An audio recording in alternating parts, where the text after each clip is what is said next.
Bíbélì Yorùbá tí ẹ fẹ́ gbọ́ wá láti bibeliyoruba.com. Ẹnikẹ́ni kò ní àǹfààní láti ta bíbélì yìí, ọ̀fẹ́ ni.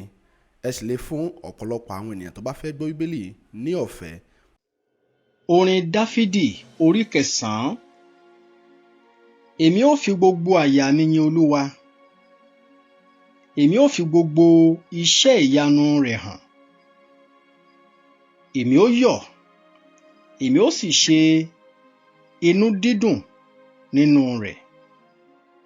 Èmi ó sì kọrin ìyìn sí orúkọ rẹ, ìwọ ọ̀gá ògo jùlọ. Nígbà tí àwọn ọ̀tá mi bá pẹ̀yìndà, wọn ó ṣubú, wọn ó sì ṣègbé ní iwájú rẹ.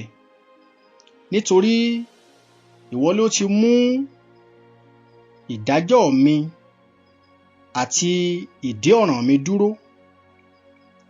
Ìwọ ni ó jókòó lórí ìtẹ́ tí ó ń ṣe ìdájọ́ òdodo. Ìwọ bá àwọn orílẹ̀-èdè wí. Ìwọ pa àwọn ènìyàn búburú run. Ìwọ pa orúkọ wọn rẹ́ láé àti láéláé. Ní ti ọ̀tá, ìparun wọn parí tán láéláé. Ìwọ yóò sì ti run ìlú wọn nì. Ìrántí wọn sì ti ṣègbé pẹ̀lú wọn. Ṣùgbọ́n Olúwa yóò wà títí láéláé. Ó ti tẹ́ ìtẹ́ rẹ̀ sílẹ̀ fún ìdájọ́. Òun ó sì ṣe ìdájọ́ ayé lé òdodo.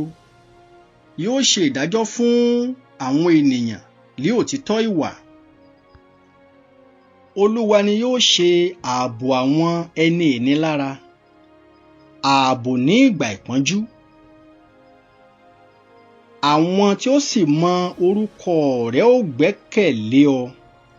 Nítorí ìwọ Olúwa kò tí ì kọ àwọn tí ń ṣe àfẹ́rí rẹ sílẹ̀. Ẹ kọrin ìyìn sí Olúwa tí ó jókòó ní Síónì. Ẹ fi iṣẹ́ rẹ̀ hàn nínú àwọn ènìyàn. Nígbà tí ó wádìí ẹjọ́ ẹ̀jẹ̀, ó rántí wọn. Òun kò sì gbàgbé ẹkún àwọn olùpọ́njú. Ṣàánú fún mi, Olúwa. Ro iṣẹ́ tí èmi ń ṣe lọ́wọ́ àwọn tí ó kórìíra mi. Ìwọ tí ó gbé orí mi sókè kúrò lé ẹnu ọ̀nà ikú. Kí èmi kí ó lè máa fi gbogbo ìyìn rẹ hàn lé ẹnu ọ̀nà ọmọbìnrin Síónì. Èmi ó máa yọ̀ ní ìgbàlà rẹ. Àwọn orílẹ̀-èdè jìn sínú ọ̀fìn tí wọ́n wà.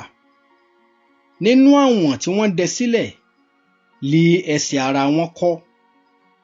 A mọ Olúwa nípa ìdájọ́ tí ó ń ṣe. Nípa iṣẹ́ ọwọ́ ènìyàn búburú lé a fi ń dẹkùn mú. Orí àwọn ènìyàn búburú lé a ó dà sí ọ̀run àpáàdì, àti gbogbo orílẹ̀-èdè tí ó gbàgbé Ọlọ́run.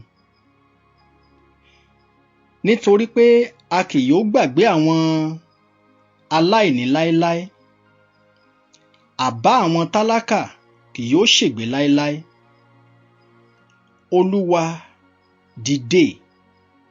Má ṣe jẹ́ kí ènìyàn kí ó borí. Jẹ́ kí a ṣe ìdájọ́ àwọn orílẹ̀-èdè níwájú rẹ.